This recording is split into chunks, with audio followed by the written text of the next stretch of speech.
সত্যানন্দ পরিবারের সকল ভক্তবৃন্দদের আমার শ্রদ্ধার্ঘ্য নিবেদন করছি। শ্রী শ্রী ঠাকুর সত্যানন্দ পরমহংসদেব, শ্রীমৎ স্বামী নীলকান্ত গোস্বামী প্রভুপাদ, শ্রীমা মাধুর্যময়ী দেবী তথা ঠাকুরের অন্যান্য পার্ষদ যারা ছিলেন সকলকে প্রণাম জানিয়ে শুরু করছি আমাদের নিত্য প্রয়োজনীয় বা নিত্য জ্ঞাতব্য কিছু তথ্য, প্রশ্ন, উত্তর, যেগুলো আমাদের গুরু সঙ্ঘে বিশেষ প্রয়োজন। নিজেদের পরিচয় কি, কোন পরিচয়ে আমাদের বেঁচে থাকা উচিত, সেই সকল প্রশ্ন সম্বন্ধে উত্তর সম্বন্ধে কিছু আলোচনা এখানে রাখছি। প্রথমেই জিজ্ঞাসা হয়, তোমার স্বরূপ কি? আমরা যে মানুষটা, আমাদের একটা স্বরূপ নিশ্চয়ই আছে, সেই স্বরূপটা কি? তখন উত্তর আসবে এইটাই, শ্রী অমুক দাস, অর্থাৎ যার যার নাম। যেমন আমি শ্রীকৃষ্ণ স্বর্ণকার, ওখানে বলতে হবে আমি শ্রীকৃষ্ণ দাস। তারপর জিজ্ঞাসা আসছে কার দাস? উত্তরে আসবে শ্রী গুরুর দাস। আমরা প্রত্যেকেই গুরুর দাস, আমরা কেউই মালিক নই। মালিক গুরুদেব স্বয়ং কৃষ্ণ স্বরূপ, আমরা তার দাস। তোমার কর্তার নাম কি যদি জিজ্ঞাসা করেন কেউ, কোনো গুণী মহাত্মা জিজ্ঞাসা করতে পারেন তোমার কর্তার নাম কি, তখন যার যার গুরুর কথা বলতে হবে, গুরুর নামটা উল্লেখ করতে হবে। যেমন এখানে আমরা ঠাকুর সত্যানন্দ পরিবারে দেখি শ্রীমৎ স্বামী সত্যানন্দ পরমহংসদেব। আমি যে গুরুর কাছ থেকে দীক্ষা নিয়েছি শ্রীমৎ স্বামী নীলকান্ত গোস্বামী পাদ, তার নামটা আমাকে করতে হবে। যে মতের, যে পথের যেই হন না কেন, তার গুরুদেবের নামটাই সেখানে বলবেন। তোমার শ্রীপাঠ কোথায়? শ্রীপাঠ অর্থাৎ গুরুদেবের ঠিকানাটা তখন বলতে হয়। আমাদের যখন বলতে হবে তখন বলতে হবে নরনারায়ণ সেবাশ্রম, বাগদা হোক, পাখাঞ্জল হোক, মহারাষ্ট্র হোক, বলতে হবে পটেরু হোক।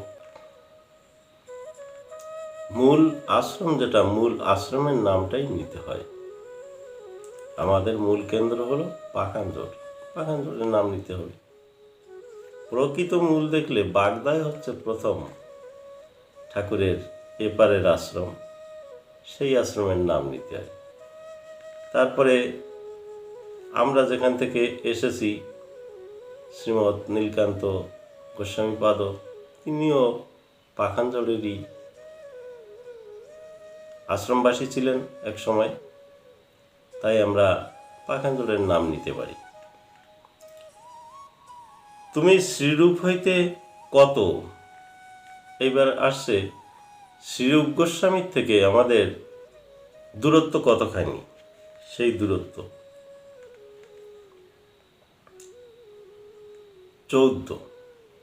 14 নম্বর আসে, আমাদের আসছে 16 নম্বর। দাসের লক্ষণ কি? চরণামৃত প্রসাদ, শ্রীগুরুর চরণামৃত পান করাই হলো দাসের লক্ষণ। দাসের কি প্রকৃতি? ভজনাদি ক্রিয়া। দাসের একটা ক্রিয়া থাকে, কর্ম থাকে, সেই কর্মটা কি? ভজন করা, ভজনাদি ক্রিয়া। দাসের কাজ কি? দাসের কাজ কিছু থাকে, সেটা হচ্ছে সেবা চর্যা করা। শ্রীগুরুর সেবা প্রতিনিয়ত নিত্য করতে হবে। দাসের লোভ কি? লোভ এ তো থাকবেই মানুষের, সেই লোভটা কি হওয়া প্রয়োজন? সাধু সঙ্গ বা কৃষ্ণ কথা। আমরা যেখানে 5টা লোক একত্রে বসি, সেখানে বসে সংসারের কথাবার্তা বলি, সেগুলো আমাদের প্রকৃত তার উপর লোভ থাকা উচিত না। ঠাকুর রামকৃষ্ণদেব বিবেকানন্দকে তাই বলতেন, আরে তুই এসেছিস, কত ভালো হয়েছে। এই বিষয়ী লোকগুলোর সাথে কথা বলতে বলতে মনটা যেন একেবারে বিষিয়ে গিয়েছে। তুই এসেছিস, কত সুন্দর হয়েছে। আজ দুটো ঠাকুরের কথা বলা যাবে তোর সঙ্গে, দুটো মায়ের কথা বলতে পারবো। এই হলো সাধুসঙ্গ বা কৃষ্ণ কথা। কি দেখাইয়া কি শুনাইয়া তিনি তোমার গুরু হইয়াছেন। এই যে গুরুদেব হলেন, ইনি কি দেখালেন, কি শোনালেন, আমরা কি পেলাম গুরুর কাছ থেকে? খালি মন্ত্রটা কানে শুনলাম, শিষ্য হয়ে গেলাম? না, আরো কিছু রয়েছে। পৃথিবী আদি পঞ্চভূতের সহিত আত্মারূপ চৈতন্য ঈশ্বরকে দেখাইয়া তিনি আমার শ্রীগুরু হইয়াছেন। অর্থাৎ এক বীজে পঞ্চমূর্তি দেখায় যে জন, গুরুকে শ্রীগুরু বলি তাহারই কারণ। এই যে পঞ্চমূর্তি হচ্ছে পঞ্চভূত।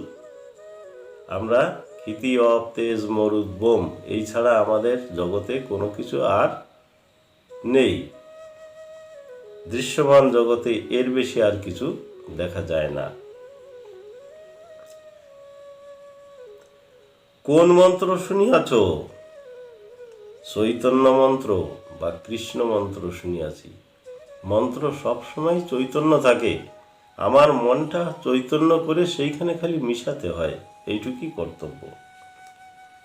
যদি জিজ্ঞাসা করা হয় কোন সম্প্রদায়, মাধবাচার্য সম্প্রদায়। আমরা অনেকে বলি সত্যানন্দ সম্প্রদায়, অনেকে বলি নিত্যানন্দ সম্প্রদায়। এটা কোনো সম্প্রদায় না। সম্প্রদায় আমাদের মাধবাচার্য সম্প্রদায়। কোন ভক্তিমত? শ্রীগুরু সিদ্ধান্ত ভক্তি। গুরুদেব যা সিদ্ধান্ত করবেন সেইটাই আমাদের ভক্তিমত। গুরুর উপর দিয়ে আমাদের যতই জানি, যত জ্ঞান অর্জন করি, গুরুর উপর দিয়ে কোনো সিদ্ধান্ত আমাদের নেওয়া সম্ভব নয়। তাহলে আমি শিষ্য হলাম না। গুরুদেবের শিষ্য হলে পরে গুরুদেব যে মত, যে পথ আমাকে দিয়েছেন, সেই মত পথ দিয়ে হেঁটে চললেই আমি গন্তব্যে পৌঁছতে পারবো। শিষ্য যদি মনে করে যে না, গুরুদেব খুব ভুল করেছে, অনেক শিষ্যরা তাই মনে করে। তারা যারা একটু গোসাই ধরনের হয়েছে, তারা মনে করে হ্যাঁ আমাদের সম্প্রদায়, আমরা বৈষ্ণব মত, আমাদের মালা নেই, তিলক নেই, এ নেই, তা নেই, কত কিছু নেই, এসব আমাদের গুরুদের ভুল। এই যারা ভাবেন তাদেরকে আমার নমস্কার। গুরুদেব যা দিয়েছেন, মন্ত্রমূলং গুরু বাক্যম, গুরু যে বাক্য আমাদেরকে দিয়েছেন সেইটাই আমাদের মূল মন্ত্র। এই ভেবেই চলতে হয়। শিষ্যের কর্তব্য তাই হওয়া উচিত। কৃষ্ণ মন্ত্র বলে কাকে? যুগল কিশোর রূপকে। বৈষ্ণব চক্রে যোগদান তাৎপর্য কি? বৈষ্ণব দর্শন, স্পর্শ, শ্রবণ, কীর্তন, প্রসাদ, চরণামৃত পাইবার বাসনায় সাধুসঙ্গে আমরা গেলাম। সাধুসঙ্গে যে কি অর্জন করব? সাধু কথা, কৃষ্ণ কথা, ভক্তি কথা,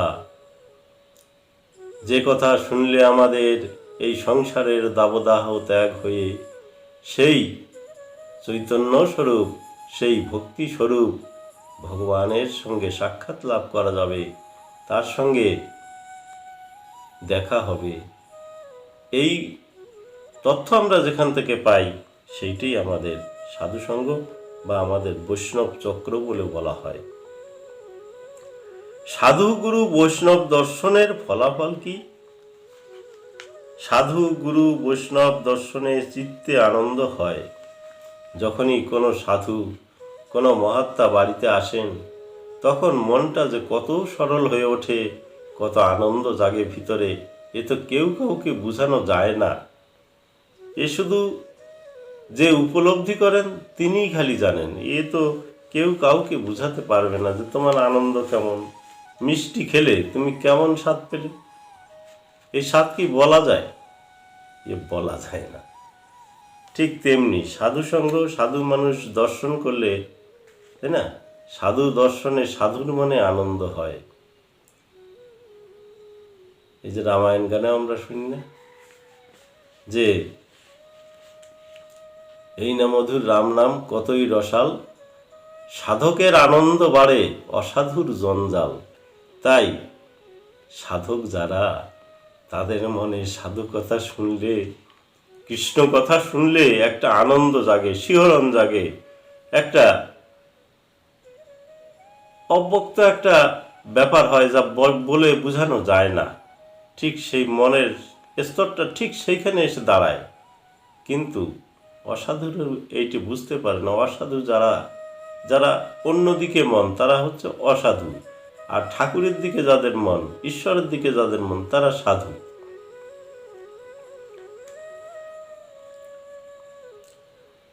বৈষ্ণব দর্শনে চিত্তে আনন্দ হয়, স্পর্শনে বৃত্তি বিনাশ হয়, ভাগবত শ্রবণে জ্ঞান উদ্দীপন হয়, নাম কীর্তনে চিত্ত দর্পণ মার্জিত হয়, প্রসাদ গ্রহণে পরমপদ লাভ হয়। ভক্ত রজগ্রহণের ফলাফল কি? দুষ্ট বুদ্ধি নষ্ট হয়। যখনই কোনো ভক্তের স্পর্শ জীবনে ঘটে থাকে, যদি কোনো মহাত্মার চরণ স্পর্শ কোনো মানুষের শরীরে এসে থাকে, তিনি বুঝতে পারেন কি হয়। বুঝিয়ে বলা যায় না, আমূল পরিবর্তন হয়ে যায়। বিষয়মুখী মন যত প্রবল বেগে প্রধাবমান ছিল, সেই মনটা হঠাৎ কেমন যেন ঘুরে এসে অন্যদিকে প্রধাবিত হতে থাকে। মন্ত্র কয়পদী? পঞ্চপদী। বৈষ্ণব গোসাই সঙ্গে কোন সম্বন্ধ? বন্ধু, সখী, ক্রিয়া সম্বন্ধ। আমাদের এই সকল বিষয়গুলি নিশ্চয়ই অবগত হওয়া প্রয়োজন রয়েছে। কেননা আমরা সংঘবদ্ধ মানুষ, কোনো একটা সংঘের অধীনে থাকি, কোনো সম্প্রদায়ের অধীনে থাকি। তাই সেই সম্প্রদায় সম্বন্ধে আমাদের বিশেষ জানবার প্রয়োজন রয়েছে। ধীরে ধীরে আমরা আলোচনা করতে যাচ্ছি। কতদূর পারবো জানি না, ঠাকুরেরই ইচ্ছা। তিনি যে পর্যন্ত নিয়ে যাবেন সেই পর্যন্তই যাব। যাই হোক, তাই এই সত্যানন্দ পরিবারের সকল বন্ধুগণ, সকল আত্মীয়গণ, সকল বান্ধবগণ, সকলের কাছে আমি নিবেদন করব, আমি প্রার্থনা করব যে আপনারা সবাই মিলে এই চ্যানেলটাকে কি করে এগিয়ে নেওয়া যায়, কি করে সকলের কাছে ঠাকুরের কথাগুলো পৌঁছানো যায়, আপনারা সবাই চেষ্টা করবেন। এটি আপনাদের কাছে আমার নিবেদন। জয় সত্যহরি, জয় সত্য।